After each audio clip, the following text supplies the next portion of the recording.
Hello, world.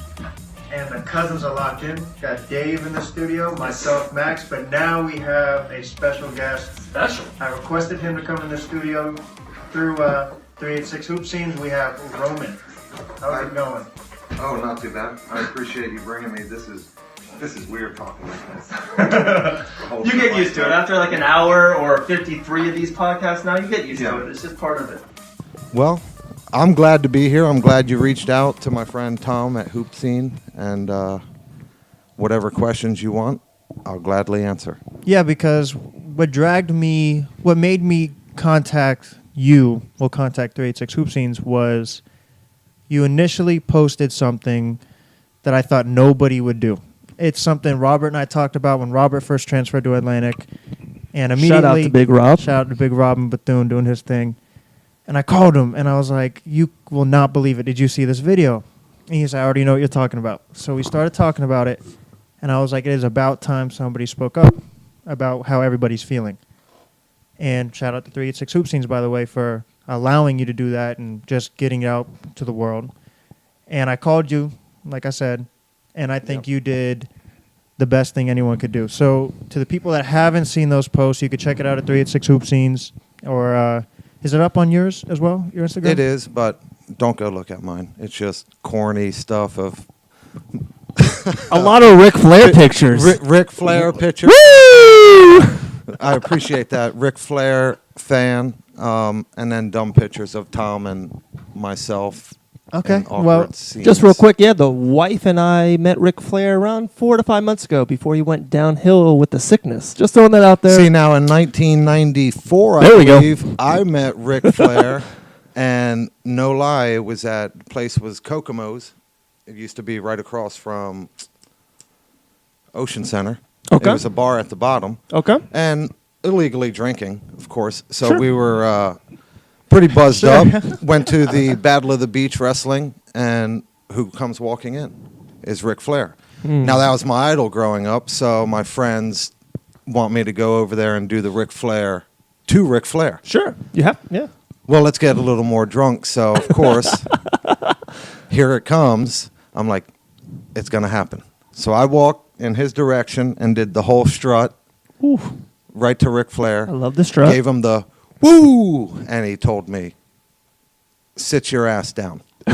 So I sat down at the table with Ric Flair and drank 2 pitchers of beer. He had 2 blondes, which probably weren't his wife.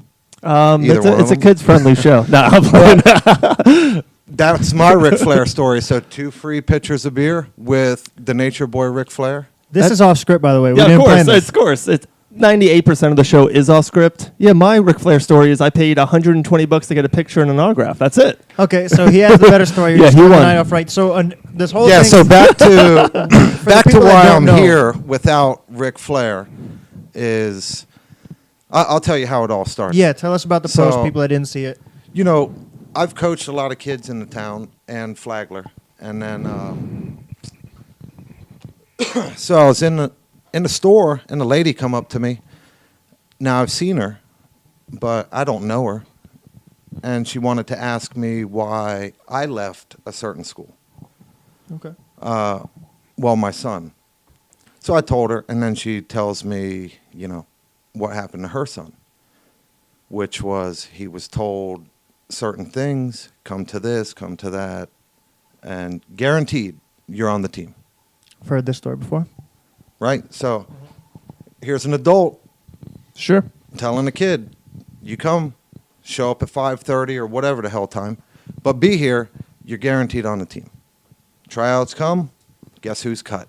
The That kid kid. that was there. So I thought about it all day at work, and then I thought, I know a couple stories because kids just tell me stuff that's happened to them. And on the ride home, and I don't think anybody should videotape while driving like I did, but I do the same. I do the Max same. does it Hey, I at least can 3 times a day. multitask, I'm Usually pretty he's good. listening to Drake, but Kodak now. There you go. Kodak, but So I said, you know what? The hell with it. I'm going to make me some videos. So I made 3 of them, but then before I posted them, I remember I came home. My son Max is here. I was worried about like Great name. Yeah, it is. You had it first, so I guess Number one. The producer Sean, his son is Max. There's actually a lot of Max action in the room. He's only 5, so he, you know. Number 3. Okay. Anyway, keep going. And I told him, I said, somebody has to say something. But I was really worried about like the flack he would get, maybe because adults act irrational. So I asked him, and he said, well, I'm not too worried about that. Post it. So I posted it and sent it to Tom, and it went from there. I mean, there's more that I have. Like the stories that I told, I do believe that they're true. 2 of them that I told on Instagram, I know for a fact are true. I knew it. I knew the one that you told, and we spoke on the phone. Yeah. And one thing I could say is I don't think this problem is new either. No, How you I don't mentioned think it. I don't think so either. I can only imagine how long it's been going, but what can be done? That's my question for you is obviously there's an issue in the high school system, whether it's politics, it's favoritism, something's not right. But what can we do not only as just like people that are bystanders, fans of the game of basketball, but for kids, for parents of those players, those student athletes, what can we do? Like for the people listening, if they agree with us and they say, okay, let's make a change, what do we do? Man, I don't know. Starts on Locked In. Yeah, because I've spoken to coaches, after the video, and presented like hypothetically, you tell a kid one thing, so he makes the team, but then he doesn't play. So if the kid comes to you and starts bitching about it, what are the chances he's going to make the team next year? Probably slim to none.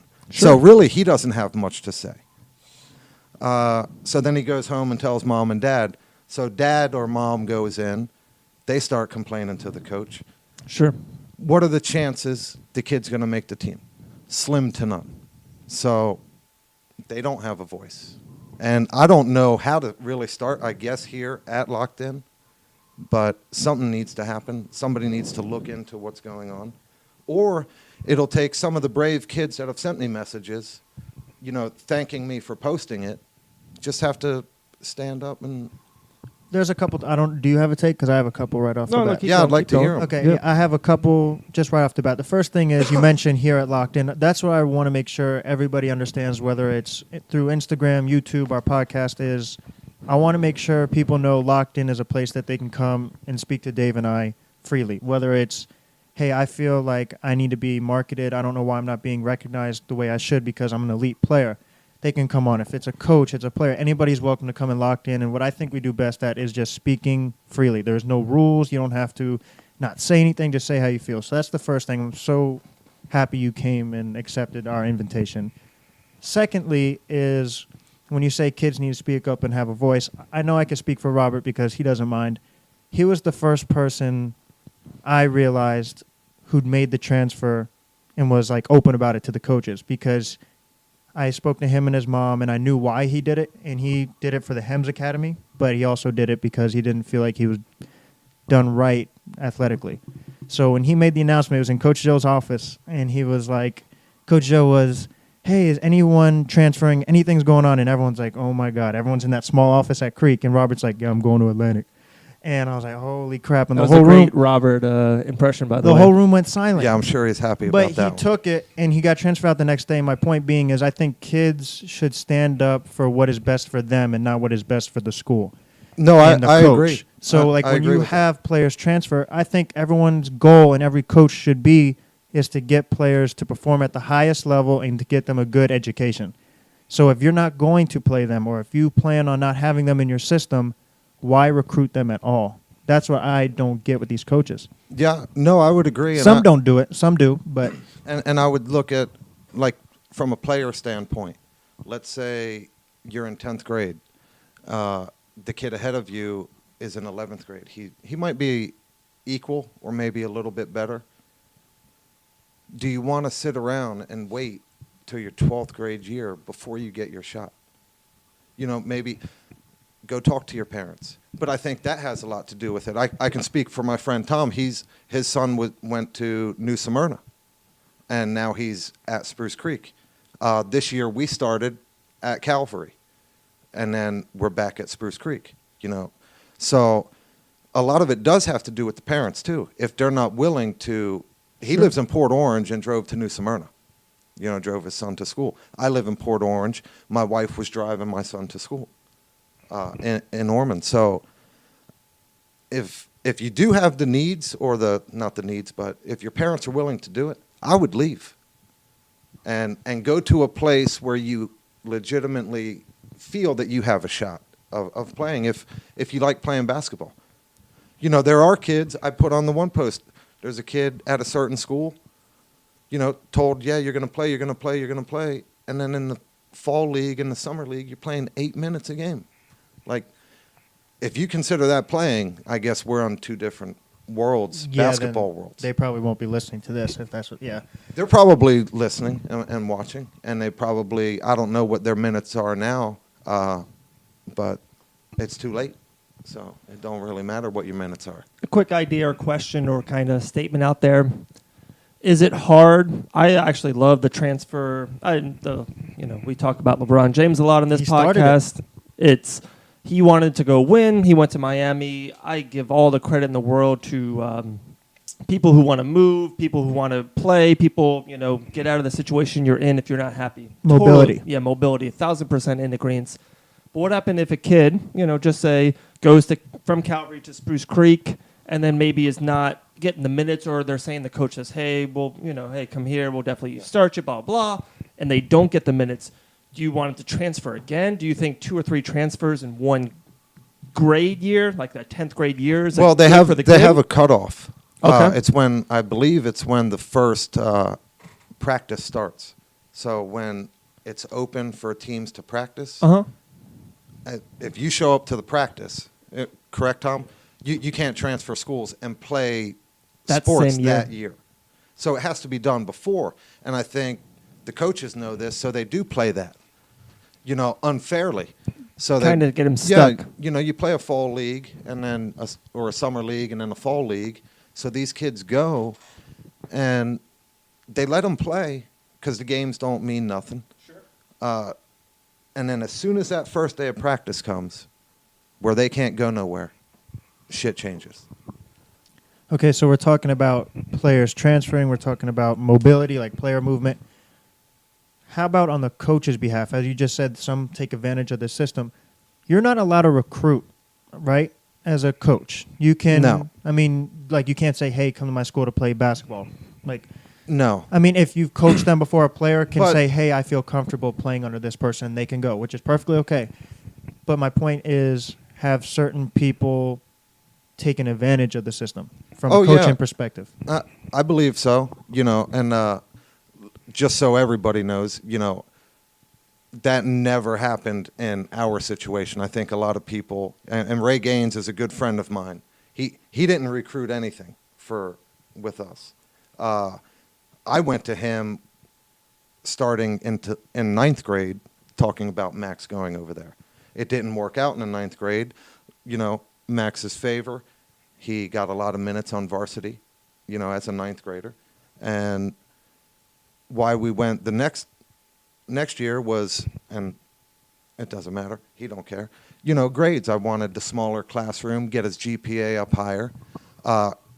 And I also want people to know, with Calvary, it was nothing like, he wasn't mad at anybody. You go from 3,500 kids to 400. And that was the main thing. It was so small, it was hard to adjust. And I know he was only there for 4 weeks or 5 weeks. And we talked about it, but we went back. And Coach Ray and I are still friends. He still, I believe, talks with Max, so that's how it went. But a lot of people do recruit. And if they say they don't, here's one thing. I don't believe high school coaches should coach middle school basketball. I know you're going with this because it influences those middle school players. Yeah, to so go in to a their high way, school. he doesn't have to say anything. You know, the coach doesn't have to say anything to really recruit. So you have, we'll even like, man, I almost said the name, but We now almost got breaking news. yeah. Like now there's a middle school coach. I don't know if he's still going to be the coach of the middle school, but he's way out of the middle school's district, or you know, his high school's in a different town. Now I know you can go to any high school you want to. You know, you don't have to have all those paperworks. You can just go. Yeah. But isn't that a form of recruiting? I completely agree. Now, the only thing I could say, like devil's advocate, is we talk about the main concern should be developing players so they're ready for the next level. If a Well, where's that happening? that was my next point, is I would say it's a good thing if you have a coach that knows the player so well that they develop them in middle school and they teach them the fundamentals. So by the time they get to high school, they can advance their skills even more, so it's easier to get into college. But What you town- just said, yeah, where what, is that what happening? town's that happening in? So that's the thing. I can't play devil's advocate if we don't have that many.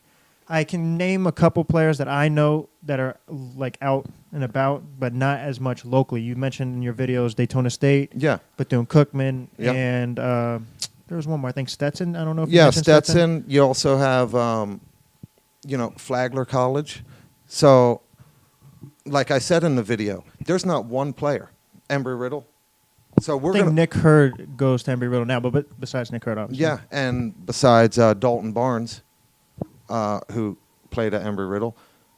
But before that, like, where are our players that come from? And I'll say the schools: Spruce Creek, Atlantic, Mainland. Like, where are all of these players that you have huge write-ups, you know, for years, and you follow them? I follow basketball, and I like the players, you know, and the kids, and I get to know some of the kids. Some of them I don't know, but where are they now?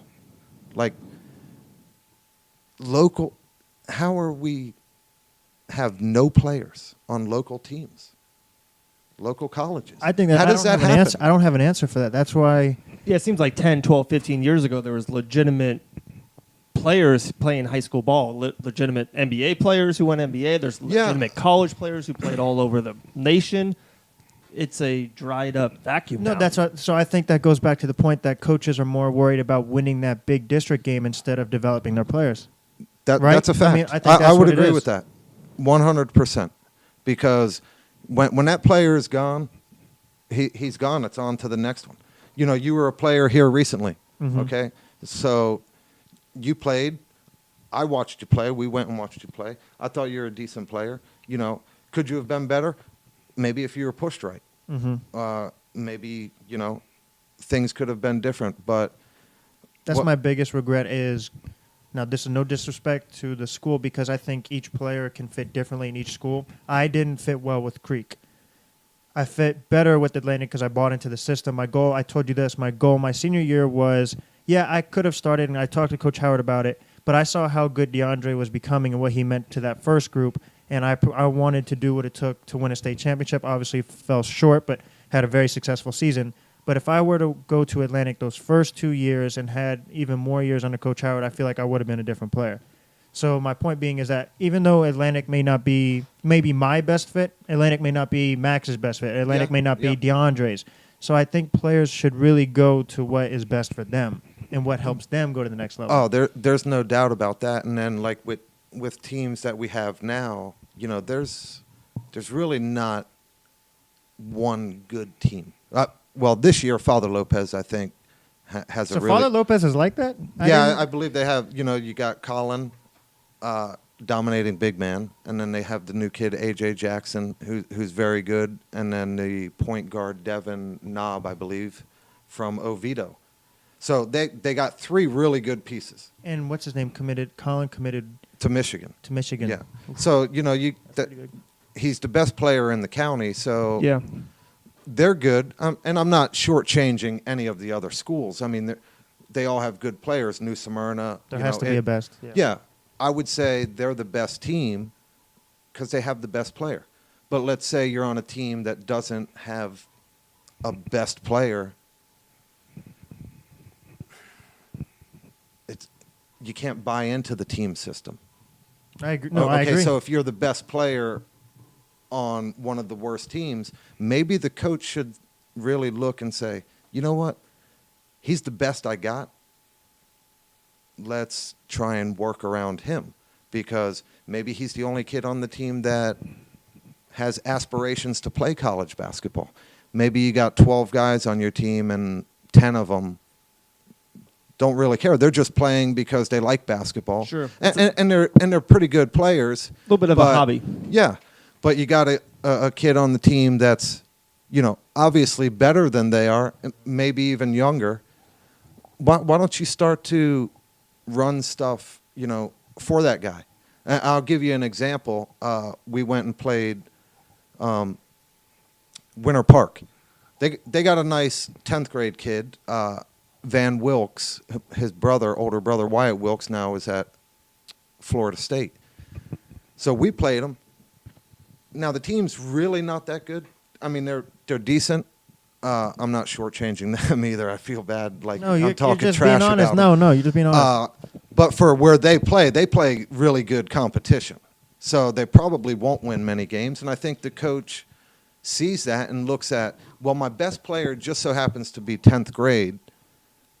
We went out and played him. He ran sets. The first 4 plays were for Van Wilkes. You're talking a 10th grade kid is the best player on the team. He's trying to get this kid involved, like, immediately. Sure. And he'll probably do that his 11th grade year. Maybe a couple kids will come over, but he'll still be the man. 12th grade, who knows where he goes? So I think coaches also have to look at what they have and how can they just help the kid out. Like, stop worrying about your wins and losses. No one gives a shit if you went 29-3, but you're out in the first round. Who cares? You made a good, interesting point, though, about this. Sure. Oh, should I go with that point? Or Well, I mean, if you have some better material, then do it. No, I have 2 questions or 2 points. One is to the coach. That coach, maybe that's all that he cares about is a 29-3 record, because he goes back to his principal or his uppers and goes, "Hey, I'm 29-3. Hey, I'm 26-5. Yeah, my you're winning just percentage is 90%.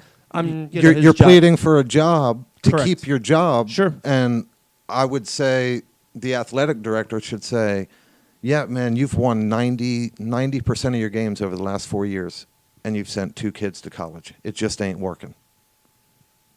Bottom line. But you had a point. You said to keep your job, right? Mhm. So I mean, if your desire is to be a coach, and some of these coaches just like coaching high school, maybe some of them want to advance in their career. Sure. I think a principal who may not look and be a fan of basketball the way we are may just look at the wins and losses. Yeah, Could I be I right? mean, Oh, absolutely. not There's a lot everybody. of owners out there, NFL, NBA. They don't have any outlook or outtakes on the game. All they see is, we went 10-6 this year, and for football, and we went to a playoff game, and there's a good paycheck there. Yeah, we're keeping that coach. But they didn't go, they didn't send one player to the Pro Bowl, or they didn't have a playoff win. Same thing in basketball, like, the Orlando Magic are firing coaches over and over again because they can't, Can't win. Yeah, they can't win. They can't They coach. just can't win. And it's sometimes that's all maybe these coaches, if they win 90%, 90%'s outlandish. If they win 70% of their games, they're probably in a cushion seat. Mm-hmm. Yeah, I'm not asking, like, just because the guy, has a bad season to be fired. Sure. Oh, yeah. It's high school basketball we're talking about. Yeah. My big thing is, like, what they're doing with the players. Now, I could do more. I could probably train more kids. But, like the coaches, I have a family. You're like LeVar I'm Ball about to of say the Daytona next Beach. LeVar Ball. No, but, I've done that. I've coached, Sure. in Flagler. And what do we have, Max? 14 kids on the team? 13 of them play high school basketball. One of them doesn't. So that's a pretty good, and I started when kids could barely dribble. So I've coached a lot of the players, like you said. DeAndre Harvey was on my team. Did I make him who he is? No, because he put in the work. Yeah. But when he was playing for one team and they weren't going anywhere. I put my kids, when I coached, in the toughest situations possible. We went all over Florida, finding the best teams that we could play when they were playing, and would play them. To make your kids better. That's the goal. The kids are supposed to get better. This is the problem I have with. I have 2 points. I'm trying not to forget them. With the rec, the Port Orange rec. I grew up hooping in the Port Orange rec. I'd be there as soon as school ended. Summer. I'm 40, and so did I. Okay. But then all of a sudden there's a rule where if you're 18 and older, you can't go. And my whole argument with them, I almost wanted to sign a petition because the way I got better is I played when Dalton came on the weekends when he could play. I played against Dalton. Yeah, I got beat really bad, and he probably ran my team off the court, but it made me want to keep going and push harder so maybe my team can beat his team. And I feel like there's like this system now. It's like now I can't go unless it's in the morning so I can play with adults. And now those kids won't ever have the opportunity to play against someone my age who can maybe teach them a thing or two. Well, and I also I agree, and that is pretty messed up. It is messed up. You know, I really didn't think about it like that because when we'll even go way back when I played at the rec, you know, we didn't have cell phones. You know, you had to have something to do. So during the summer, let's say, I don't know what kids do, you know, during the summer, but I'm sure a hell of a lot of it's staring at your phone and looking at whatever you're looking at. Yeah. I remember going to the Port Orange truck with your beeper. I Yeah. remember the old beeper days. Yeah, you're almost as old as me, if not. Hey. No, but every day in the summer, I lived in Willow Run, so it was actually about 1.2 miles from my house to the rec. Now, rain or shine, I walked to the rec when I was in 8th grade, 7th grade, 8th grade, and played against, that's when all the high school kids would go. And they started at 12 o'clock to 5 o'clock. And I'm telling you, the gym was packed, both sides. The rubber court was where all the good kids played. Wow. And the other court were where all the other kids played. Now, I played in the 8th grade. I happened to be good friends with, at the time, the best kid around here was Justin Carlisle. You guys have no clue who I'm speaking of, but, like, he was nasty. If he played today, he'd be embarrassing people. But 8th grade, he was in 10th grade. So he's the one that taught me how to play, you know, and I had somebody I wanted to be better than, you know, so I looked at him, even though we were friends, I wanted to be better than him. He was the best guy we had in Port Orange. So when I got to his age, I wanted to be the best guy. I don't think they have that today. Because number one, the gym isn't packed. No, not only is the gym not packed, It's a you're not babysitting allowed club. in the gym. So not only are you not allowed in the gym, I'm just going to take it a step further. I'm calling shots. You know how we're trying not to say names. I'm going to say names. I don't care. The Port Orange Rec, as soon as I found out there was a rule where you couldn't beat a team, I think it was over like 21. It was like a loss for your team. So how does that how does that teach a young ball player to that teaches them take your foot off the gas because we can't beat them by too much. And it's just, I feel like a little things like those that just add up. So you have the age restriction, and now you can't beat a team over 21 points, and then it counts as a loss for you. And I think, and then you look at the coaches; they're all about making their team win. So they're playing teams that probably they shouldn't even be playing. Yeah. And I feel like all of that adds up to the point you're making is that I think all the focus is in the wrong area. I think it's on wins. I think it's on protecting instead of trying new things and focusing and developing. It's always about the wins, you know, to most people. Fan question, though. The DME, I'm so confused with the DME, and maybe, Max, you know this more. They play New Smyrna? They did. Oh, I don't understand. I thought the DME is like their own. What schedule are they in? Are they within the Atlantic Creek mainlands? Yeah, Preseason? So they don't play any of the... Okay. From what I understand, they play a national schedule, I believe. Somewhat. I mean, they do play Florida teams. So are they trying? And I know we're not trying to throw any shade, but are they more of the? I don't know as much about them. I just been there through Atlantic, but are they more on developing the players for college, or is that what their main thing is? From what they say, I mean, they have a double edge, like with DME. They have a beautiful facility. You know, my problem with them would be and it's nothing against foreign people, okay? But if you're going to build a facility like that, when they were building it, word was it was for the area, for the kids. I remember that. Okay, so I assume that's local kids. You know, how about this one? If you're going to play a national schedule, now I know that building and everything probably cost anywhere from $1 to $4 million. That's a hell of a lot of money. Sure. You the know, computer room or the film room or whatever. so you got to make money, but if you want your $4 million back, you're going to have to wait probably 10 to 15 years before that really pays you back or pays it off. So a way to get money is bring the foreign players in.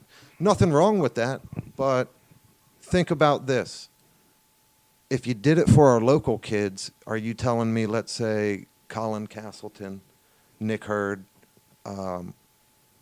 Broad Gordon, Wyatt Holdman, and then throw in a couple other players, couldn't go to DME and play a national schedule? So you're talking about the local all-star Local team. kids, yeah. I mean, is that such a bad thing to think of? But, you know, we have, what, 2 kids from our area that play over there? You know, DeAndre Harvey and then Max. Yeah, and then they have like Lee's brother, DeQuan. I don't know if he plays the younger, older group. I don't know the specifics with the DME, but no, I see your point. But like, I'm really interested to see what they do with the local kids. Is it going to be just a, you know, full-on international school? Well, just, yeah, and that would be fine. Yeah, but you just got to know what are they trying to do. Yeah, I mean, it's what they're doing, I think, is great. You know, the kids, now they have the school. So really, I don't know exactly how DeAndre's day goes, but I'm sure it goes with some online schooling, Yeah. And then basketball. Working tons of out, basketball, and then a lunch. little bit of online schooling, and then more basketball. So he's Probably have a actually, chef. they're developing players Yeah, sounds easily good. at a faster rate than your local high school. But it's My not first- because of, hold on, it's not because of their facility either. It's because people are there putting in the work, and so are the kids.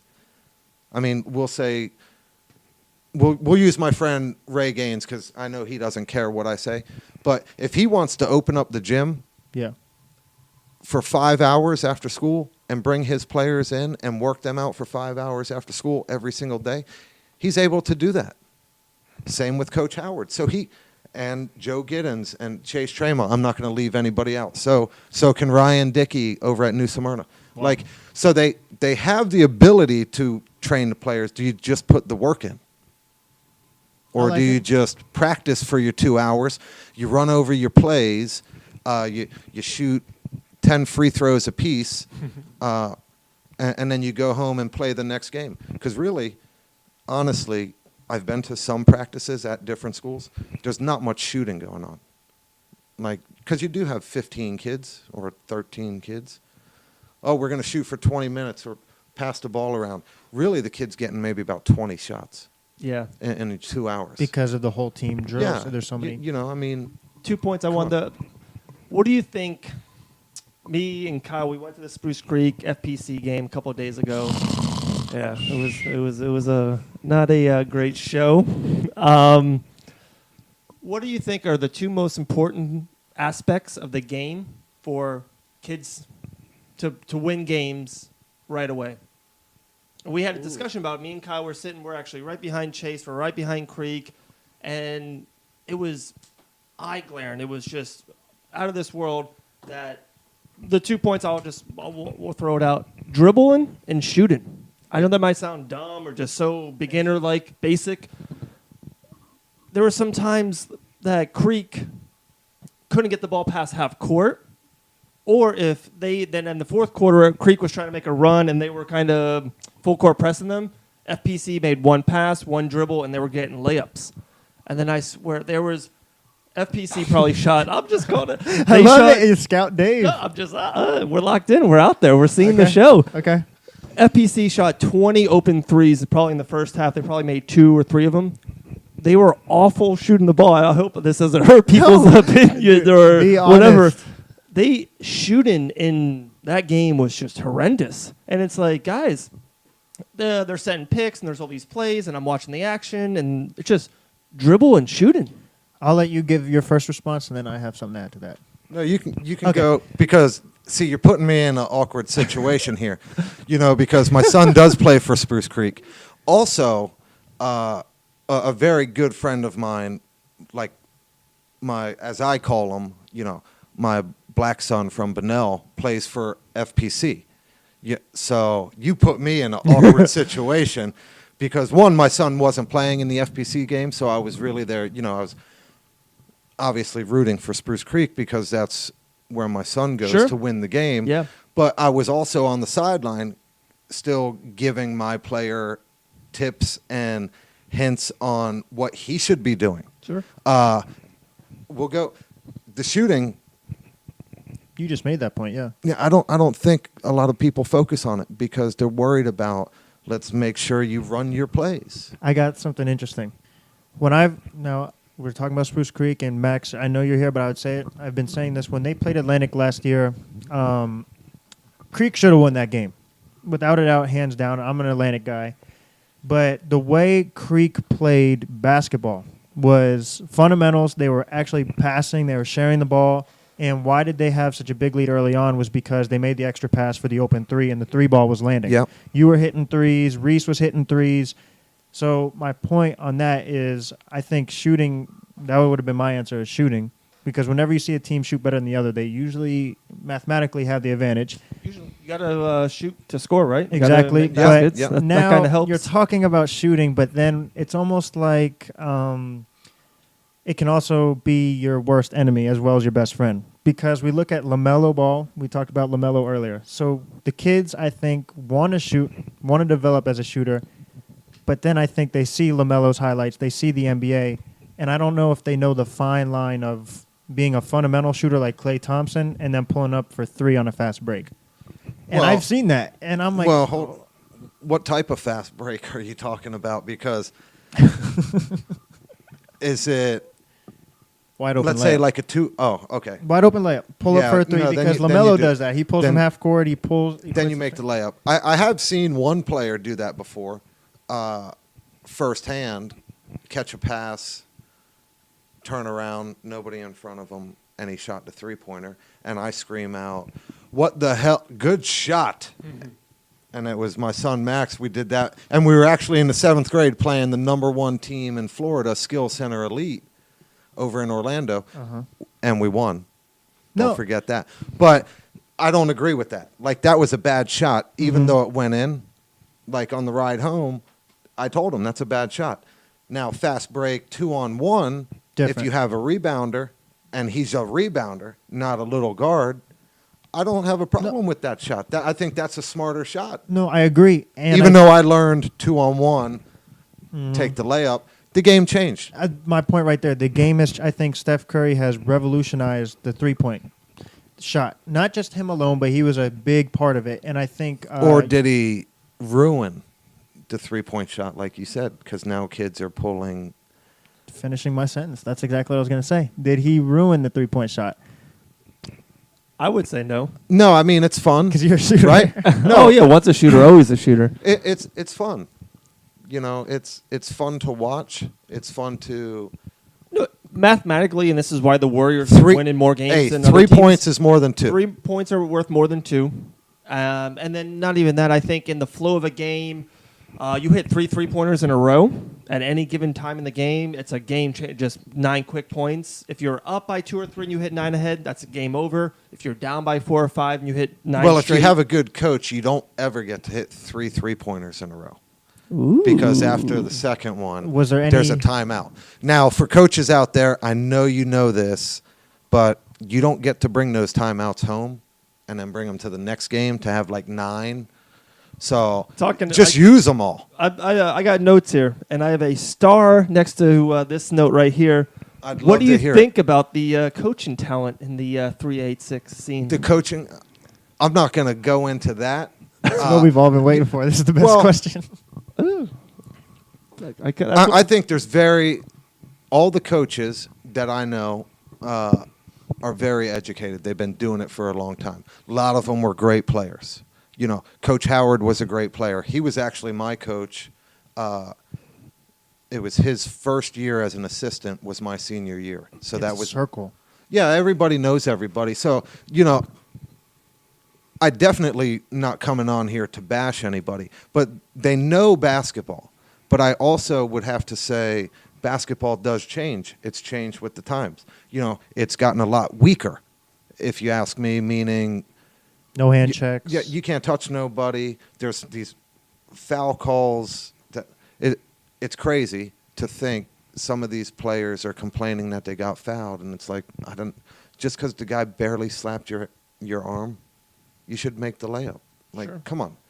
But back to, I think some people, some of the coaches, just because you are a good player doesn't mean it results in you being a good coach, because there's different ways of coaching. And I'm not saying I'm the best coach by any means. I was a good player. I think my way of communicating with the kids was trying to get them better. You put them in a tough spot. You know, for instance, let's say a high school game, if I was coaching a high school game, would the win mean more to me than a loss? So should I hold the ball for 6 minutes in the fourth quarter? And all them people that come to watch just because you're playing maybe a team in your district, you know, who cares? Man, nobody comes there to watch you guys pass the ball around for 6 minutes. Over a win, like, let your team maybe screw up, and then you teach them what they did wrong, and can they come back from that? Like, that's my way of thinking. It's teaching. It shouldn't. Coach is just a term. You're teaching basketball. You're teaching situations. Yep. So I was good at basketball, but I think I'm better at teaching tough situations than I ever was at basketball. No, that makes a lot of sense. Where for the coaches, I think some of them, it might be the opposite. Yeah. They were way better at basketball than they are at teaching To go to the situations. NBA, Magic Johnson, one of the greatest players Yeah. ever, was a horrible coach. because he didn't understand why other players can't do the things he did and see the floor. Magic Yeah. Johnson could see the floor better than any player in the history of the game. He's hard on them. Steve Kerr, a mediocre player, Yeah, just a shooter, yeah. is an unbelievable coach because he had to work his tail off. Well, people would say, look at his team, but I would say, yeah, look at his team. Yeah. What were they? They're sharing the ball. Sure, yeah. He's got star players that share the basketball. No, also, I don't know if you guys remember, Draymond Green wasn't even in the starting lineup at Yeah. one point. He saw that was a good move to make because it worked with that lineup. And I forgot Magic Johnson coached. Oh, yeah. Yeah, he coached for a short time. It didn't last long. about Isaiah to say, Thomas, that an must have been unbelievable short. player, horrible coach. Just look around the league, professional football, basketball. The best coaches are that mediocre, gritty. They have to learn. Larry Bird, he didn't do. He so. was like a front office, right? No, he Yeah, coached but a he little bit for coached- the Pacers. Yeah, he coached the Pacers. Yeah. You know, but he's from the old school, Where have so I I been? think it was Before you your were time, probably- Max. I knew he was. I you were thought he probably did- staring at your phone like most of the young kids. Grass on a knee hopper, whatever that expression is. No, but back to the original point was Okay, the fact that But yeah, I wanted to go through like, and the coaching is different. Like, not. It's got to be more than just coaching X's and O's. It's got to be. You got to have a relationship with the player. You've got to know like what's going on in their home life. Not to No, be yeah, prying, yeah. but you need to know about it. And I'll give it to my friend Ray Gaines. I think he's a good teacher of basketball, how he sees, basketball. We all see basketball different.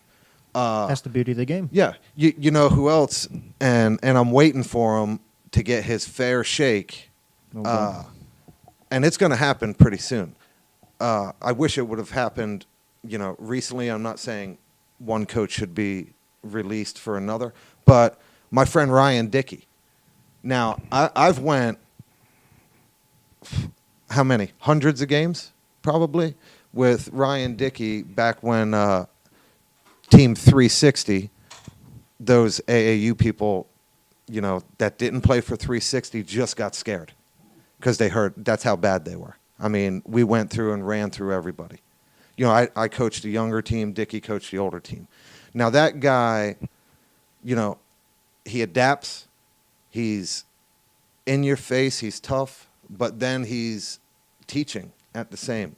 And I think given his shot, and it'll come within, maybe my locked in prediction Whoa. is premature. I got another one.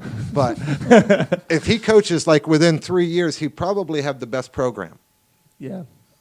Just because the way he looks at the game, he came from a time where the time was just changing, instead of old school to looking at like, oh, now I got to change. I played against Ryan a lot. No, you mentioned AAU. Yeah, and he was good. Oh, real good. Oh my gosh. His And he's handles intense. Was Yeah. out of this world. And he's the His handles. You ready? We always throw out analogies. Kyrie Irving. That's how he used to play, I think. but was never in a rush, but got where he wanted to go. And that's another I like thing. it. You were talking about dribbling. That looked horrendous. A lot of kids think. Creek didn't get the ball past half court. Is that what I mean? I didn't get to go to the game. I mean, so there, you guys there might were, play-by-play. and that's. There's a lot of Look, possessions. I'm gonna stand up for most of the Creek kids and the other kids. For some reason, they think when the defense brings pressure, that you have to go fast. Yeah, it's the exact opposite. Yeah, so a lot of turnovers do happen. Now, I don't know if that starts in the gym, the day before at practice where it's not being assessed. It's kind of hard to practice and game mode. No, You completely. know agree. what I it's mean? a different feeling. Yeah. I mean, there's kids that do it. Last year, Hayden Bieri, he's slow. He's not beating anybody off the dribble, but He finds a way to always break the press. That's the one Yeah. thing I like about Hayden is he's smart. Like he knows what he can and can't do. he got to where he wanted to go, and it didn't matter how long it took him. But he always, like you said, did the right play. He didn't speed up because you were bringing pressure and thought, oh, we got to speed up. He just made the pass. Make the pass, kids. Make the pass. Wow. That's one thing. Don't worry about the dribbling and the shooting. Just make the pass. If the guy's open and he misses the shot and he's open the next time, pass it to him again. Oh, absolutely. Don't go 1-on-2 just because he missed the one shot. That's what I see a lot in today's game. One of the last major things I wanted you to hit on is the AAU system, because my experience with the AAU system wasn't the best, and it could partially be my fault because I started looking into it late. I should have started it with the program earlier. But another part of it, and we're not trying to call it any teams, but I just felt like it was they already knew their team, no matter if those were the best players on the team. And Were you local on a local team here? Like what? no. Okay. Where did okay. you go? I wanted to go for this. When I first was, I believe, sophomore at Creek, and I had friends that were on AAU team. I think it was the Bruins. Yeah, I so don't it was think I know. a local Yeah. team. And I was better than those people. without a doubt. Stay away from those kids. Stay away from your local team. Okay, that's my point right there. Is I knew I was better than these people, and they're on the team. So I'm like, okay, let me try out. When's the tryout date? A couple coaches told me some dates. Call. I'm like, all right, I'm gonna go. Let me ask you something. Did it cost you any money to try out? I didn't get to go to the tryout because they gave me the wrong date. Oh, you must gave- not. You they gave- must have been really bad in the 10th grade. I was better than these kids. These kids didn't even make our team. And Max then, is pretty good. No, I Max know. is I'm just decent. and giving then them shit. Rob, He's not good at playing horse. We'll take. we him out won there, today but- out there. But Rob, and they told Robert the same thing, same exact thing. And I was like, "What are you talking about?" Found out, and there was coaches involved. And I just feel like Yeah. the whole AAU system has been Well, not, what I not mean- all of them, but a lot of them have been. What I kinda mean by corrupt. like the local teams, and I lived in Flagler, so I had a local team that we coached. They had the program before the one coach left, and I took over. I think my son was in the 5th grade, so the other kids were in the 6th grade. Right? That was so. I did that for 3 years. Now I didn't bring for 2 years. It was the same 12 kids. I had tryouts, but nobody ever made it because, they weren't good enough to make it. And some kids didn't even play in games, but they were at every game. They were at every practice, and we went and played the hardest, and I was unbiased. It didn't matter. I've thrown my son out of games. I didn't play daddy ball. I didn't play LeVar ball. Boy. But local teams. Stay in your lane. Yeah. But what I mean by like the local teams here is most of them are coached by somebody that's in with the high school. See, I wasn't in with the high school. So it was easy for players to come. Then I started to I got, Gabe Ellis came and played. Chad Moore came and played some. Mike Big Donahue. Chad at Creek. Yes, he is. Wow. Yep. I saw a picture. I was like, wow. You usually see him in an Atlantic uniform. I was like, good for Chad. Yeah. Like I don't mind what school anyone goes to, whatever's best for you. So I don't know. Yeah, how I think he's doing. that's what he felt. Maybe school wise, and then so you're System, gonna play maybe. basketball. So you play basketball. Good point. But like to your, sorry, that's a Mountain Dew. That was the question. Was what is in that igloo cup over there? Oh, for everybody that probably thinks it's like alcohol related and all of that, and I get drunk at the games. I do not. I haven't drank in 7 years. It's all Mountain Dew. Yeah, no, this is straight grape juice though. Yeah, that is. I tried it. It is. But like the local teams, it's a good idea. I see what they're doing. But like you said, maybe they want the players that they want, regardless if you're better or not. And that's not fair. But why even play with them, really? Because they're not going to play nowhere. They're not playing nowhere. Dropping knowledge. I completely agree with everything you're saying. And Now, do you know, let me ask you something. Can a college coach come and watch you play in a high school game? Will a college coach come and watch Max during the high school season? I believe so. No, No. he won't, because I don't think so. their season is the same as the college season. So you think Wait, you oh, think you're talking you about think the Coach, coach. Yes, you think Oh, Coach okay, I was K is thinking going of to just, come like, school in watch general. my son and leave his team and not prepare them for the No, next yeah, game, I get what you're saying. I was right? thinking scouts. Yeah. So high school basketball, honestly, it's very hard to get scholarships through the high school basketball. Now, when I played, the timing was different. AAU's way bigger now. Yes. When I played, I believe when we played Mainland, I believe Dean Smith was at Spruce Creek to watch Vince Carter play. Yeah, I might be mistaken, but I do know 1 week Roy Williams, I've heard of that. Dean Smith, and Mike Krzyzewski were there to see Vince Carter because the season was different. They had the time to come. Now coaches can only go watch players, high school players, July and August, and they go to the AAU tournaments. That's it. And it's called the live season, and there's no local team around here that dare step foot over there and go play. Scared?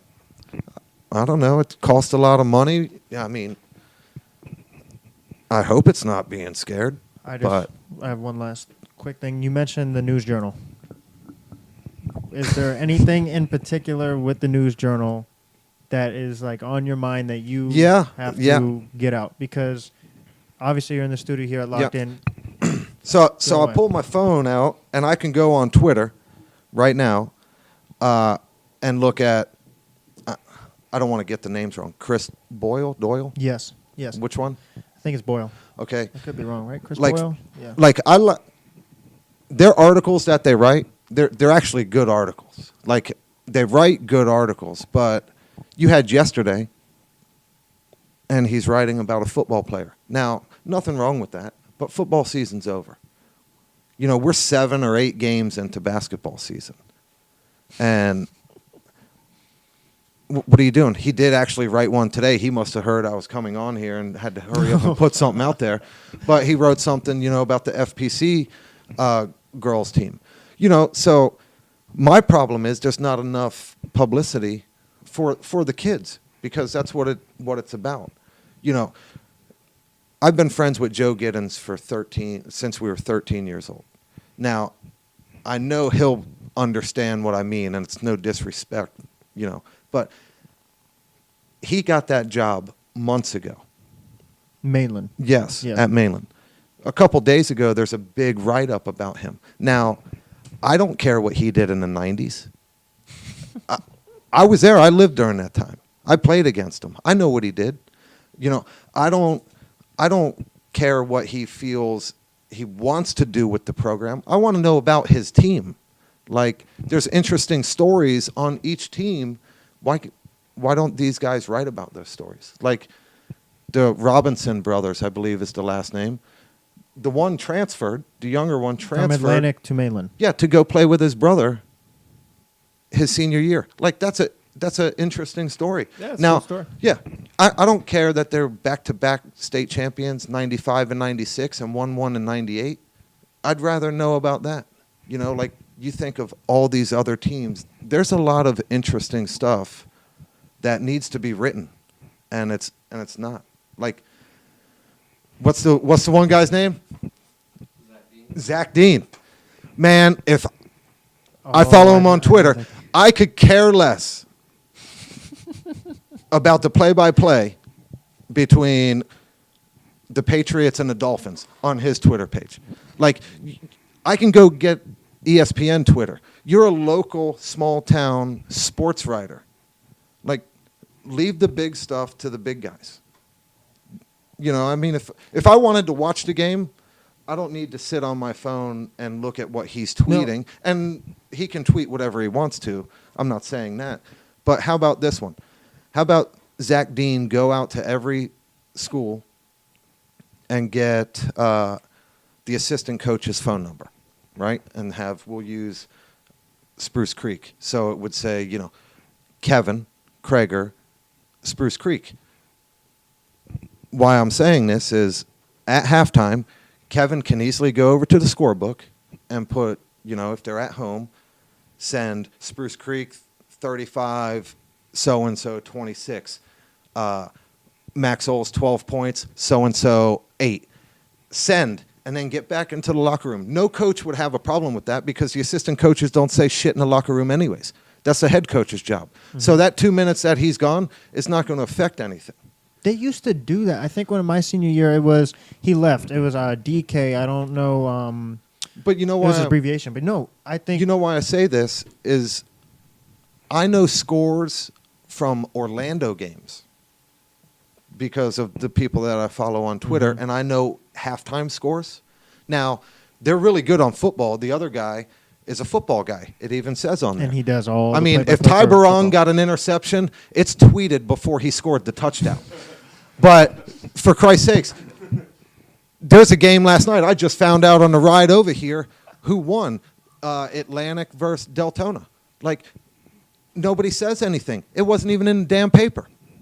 I think what the NBA does better than any professional league there is storylines. There are all about storylines. It's Kevin Durant's the villain. It's LeBron James. Where is he going in next year? And I think that is a great point. I think they should do that more in high school. The Davon Robinson, him going to play with his brother. That's a good storyline. No, I think that's a great storyline. Or Jordan, or whether it's Max, or I think they should have more storylines because at the end of the day, it's all about getting exposure and putting your name out there. And, you know, and I'm glad that you brought up two guys because Jordan Sears is my main man. I coached him, you know, and we've been friends for a long time. You know, if the News Journal wants my help, they can keep the money. I can give them storylines. Like, they wrote a really good article last year. We were talking about it on the ride here, and I'm only going to bring this up because it is about my son. Okay, so the Atlantic Spruce Creek game last year was the best game of the year, right? We all know who made the turnover. Packed house. At the end, my son Max, but you know he's in the 9th grade. He really shouldn't have been in overtime, and it was packed. But they wrote a really good article. But my problem with the article is that if you want to keep the storylines going, they left out the best part of the whole game. The best part was a 5-minute stretch where you had on Atlantic a star-studded team. Mm-hmm. Stacy, Lee Williams. They should have went further. I told them that every time. And then you look on Spruce Creek side, you had Hayden, Jerry Antoine, R.J. Roden. Like, you had star-studded, but for 5 minutes in that game, you had one 9th grader versus another 9th grader. Jordan Sears versus my son Max. That stole the show of the whole game. It didn't matter who won or lost. Jordan Sears scored 11 points in 5 minutes. He was their spark. And then Max scored 9 points in the same 5-minute stretch going back and forth at each other. So here's a storyline. These guys are really good friends. Great point. You know, they talk all the time. They've played hundreds of games together, you know, in other states. They play for the same travel team organization. Like, they're going to battle throughout their whole high school career. That was one news journal that you blew. Like, they could have kept that going. I think that's a good one. You know what I mean? Like, and I know it's putting in work, but isn't that your job? Like, I'm a painter. As a fan, it's not work. Yeah. That's how I see it. If you enjoy the game, it's not hard for you to see something. And if I go in, I'm not going to do no half-ass job and expect to get paid for it. Like, what are you doing? So you're saying that we might have to have Max and Jordan on the Yeah, Locked In they would podcast love to talking do about that. the Whenever, future, wherever. or, Yeah, I You mean, know? and that's like for our town, they're 10th graders, you know, and I'm not knocking any of the other 10th graders because I know them. You know, there's Maximus Campbell, there's Kenny Witherspoon is his last name, right? Atlantic. Yeah, Kendall Bean. Yeah. I mean, these kids are getting good, and this is their first year on varsity. You're talking about two also 10th graders that have varsity experience, so they're ahead of the class, regardless of what anybody says. Okay, so you're a witness, and Dave, I know you're fine if I say this. Any player, any coach, after seeing this, is more than welcome to contact us at Locked In with 2 N's on Instagram, Twitter. If you have my number, you can give them my number, and we'll have anybody in that wants to talk. Yeah, and Max, you're more than welcome. if the You're more coaches than want to come welcome. in and then, you know, maybe they want to debate Have a with roundtable me. discussion. How about Yeah. that? We'll have mainland. You know, I'm a Atlantic, nobody Creek. when it comes to it. I don't know much from, you You know, know the game of I'm not basketball. I'm not a coach. You know, I don't want to be a high school coach right now. You know, my son plays, so I'm a fan, and I'm a fan of the other kids. You know, so you did say right now. yeah, right now. I mean, there might be a time In the you know, future. when he's done. Okay. You know, maybe look at that avenue because I do like teaching basketball. No. You know, and I think basketball should be played a different way than it's been playing right now. You know, up tempo. Come on, it's exciting. You know, if you can score, here's my way. If you can score 74 points, all you have to do is hold the team to 73. So you That are would be a Mike fun- D'Antoni. That's math. Yeah, that would be That's a fun math. game Mike to watch. D'Antoni right yeah, there. of course. That's $5 worth instead of going and watching a team score. That Spruce Creek FPC game. They owe me. I got $5. one even worse. I paid $5. I got one even worse. There was New Smyrna versus Atlantic, and in the I third missed quarter it. alone, Who won that, by the way? Atlantic won the game, 47-40. But in the third quarter alone, one team scored 2 points, and the other team scored 8. Yeah, mic drop. I mean, like, what are you doing? So then in the fourth quarter, you got a lead, and then you just stole. So it's about to win. Yeah. Yeah. Yeah. No, when you said the 6-minute thing, that was against Spruce Creek last year. I knew exactly. And that was But it happens everywhere. I mean, no. every Oh, yeah. school. I don't mean to just point out Oh, that, no, but no, that's yeah. the most recent game. No, I got exactly what you're saying, and I think FPC used to do it all the time. and I that went would help the watched players. games, you That would know. help the players too. A higher scoring game, up tempo. Yeah. But do you have anything else? No. I think Is that's there good. We're good. anything else you No, want I to mean, there- address, talk about, say, shout out? No, there's you know, there's a lot more. I think we were, you know, bouncing around. So I really enjoyed it. You know, I think we touched on some stuff. You know, I think. I had a question. Oh, for yeah. you. Oh, for the camera. it doesn't- Producer I'm shout good. out. The producer, I'm good. Shawnee. You were talking about the transferring, or you know what sort. I was never in the basketball scene growing up, but what part of it is actually the program with the coach itself? Not, you talked about playing time, but is it more? Would it be more beneficial to even get that coaching experience, going to the right coach, even if they're not necessarily getting as much play time? If maybe by the time they hit junior, senior year, they've got that, like Max said earlier, a couple years behind, you know, on his belt with an Atlantic, he could have had a better senior year possibly. Does that come into play with it? And then what about the kids adjusting from going school to school with doing schoolwork? Well, I think most of the schools all have do the same work. I mean, with friend, you also Well, got to think about, again, well, in today's- high school, you got, But today's world, everybody's friend is right here. That's Yeah. a good point. You know, like when I Good was point. in school in the 90s, if I left Spruce Creek, like I left Spruce Creek 9th grade and went to Warner Christian for the same thing to get my grades up. Now, all my friends from Spruce Creek were just gone. yeah. You know, because Yeah, I remember middle school, we, like, half of my class went to Creek, half of my class then went to it's Atlantic, boom. and I didn't talk to anybody until we graduated. We all kind of got together again, yeah, So it's like, I think in today's world, it's easier to stay in contact. You know, maybe kids get pissed because you left a school that right. this, that, and the other. I think that's foolish. No, but always worry about yourself. yeah, But I mean, it's still, but- is it an adjustment? It is. Getting, I mean, it was a huge adjustment. You know, culture shock. You know, he went to Silver Sands, what was big. Spruce Creek is big, and then he went to a smaller school, and he just didn't. It didn't work for him. Yeah. You know, it had. I wish it would have. right. You know, but it didn't.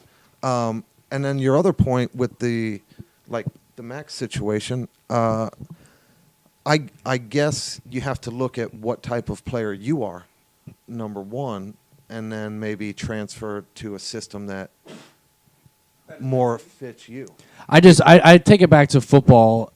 There was a player. I went to Atlantic. I graduated in 01, so it's a while ago. Yeah. There was a running back. The name is Jabari Jackson? no. Paul It Miller? was like Jeremy Thomas. Jeremy Thomas. Yes, Jeremy I went to Thomas. school with his brother John. So Okay. he was amazing. Like I remember his name was the top of all the records that Yep. we had on there.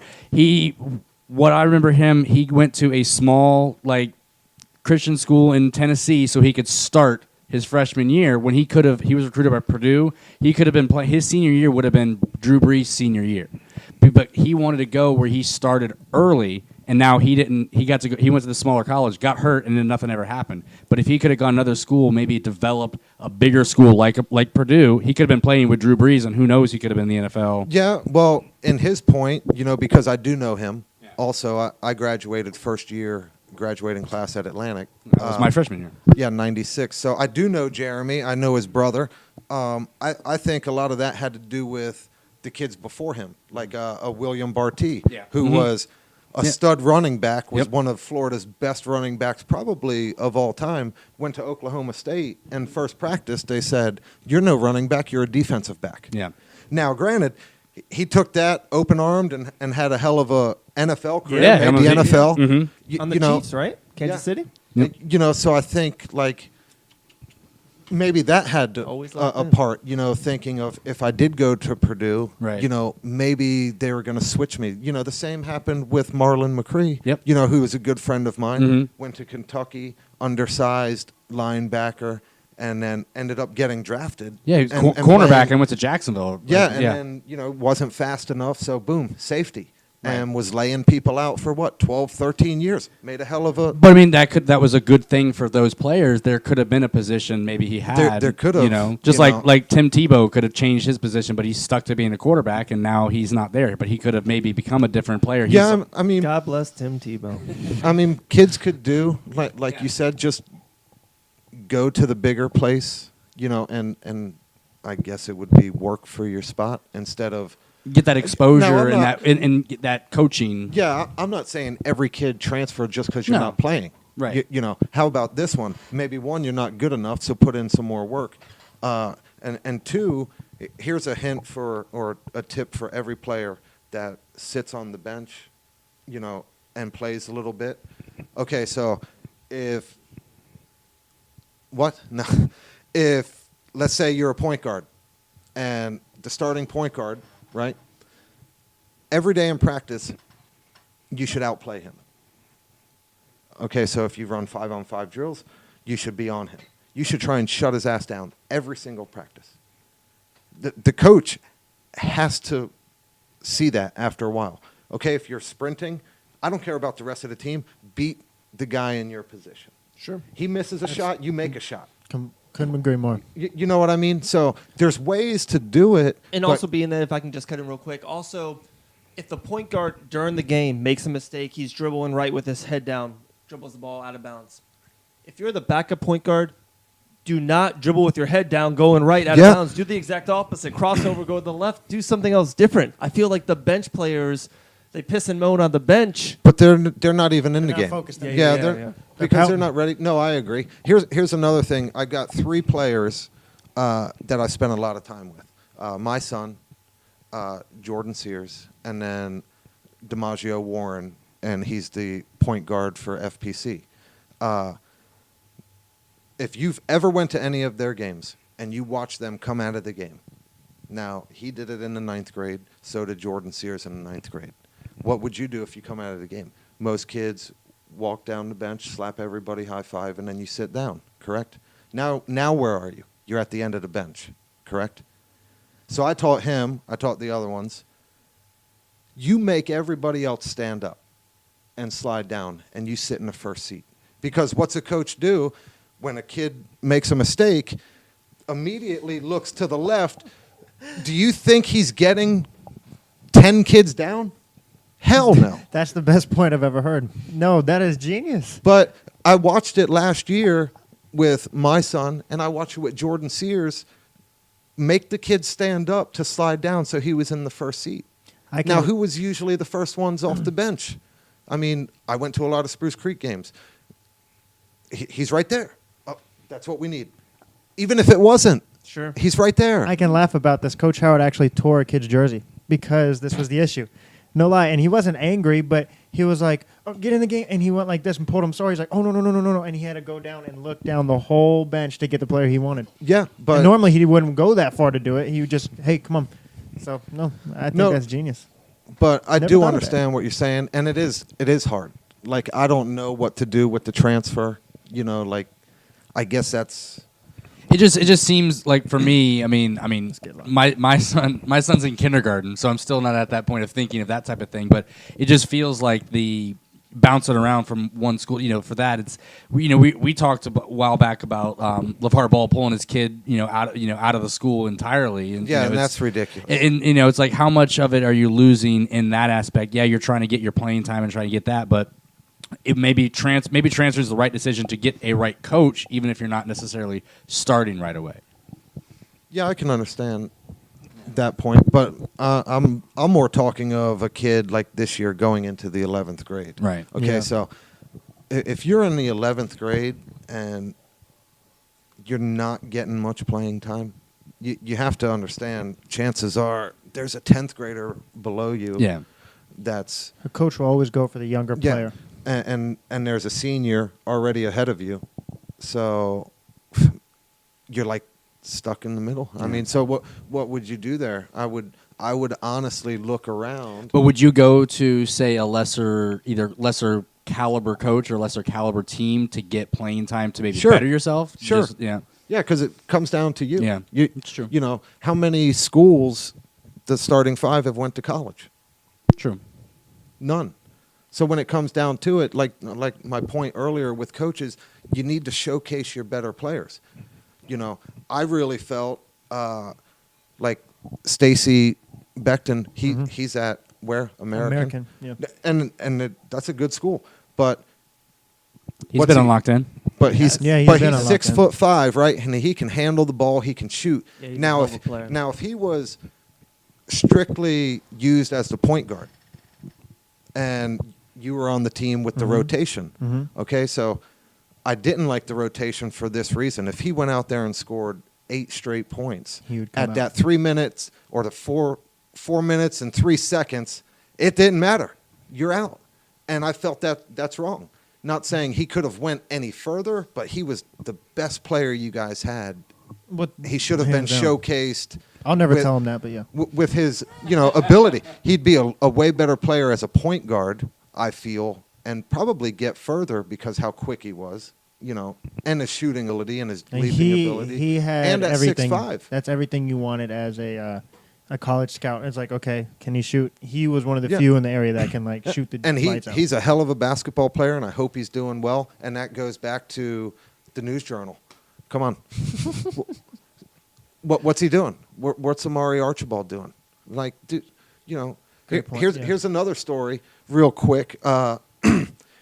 There's a walk-on from FPC that gets an academic scholarship on his own, I must say, pretty much, with help from another coach from a different school and myself and people from his school, not his coach so much.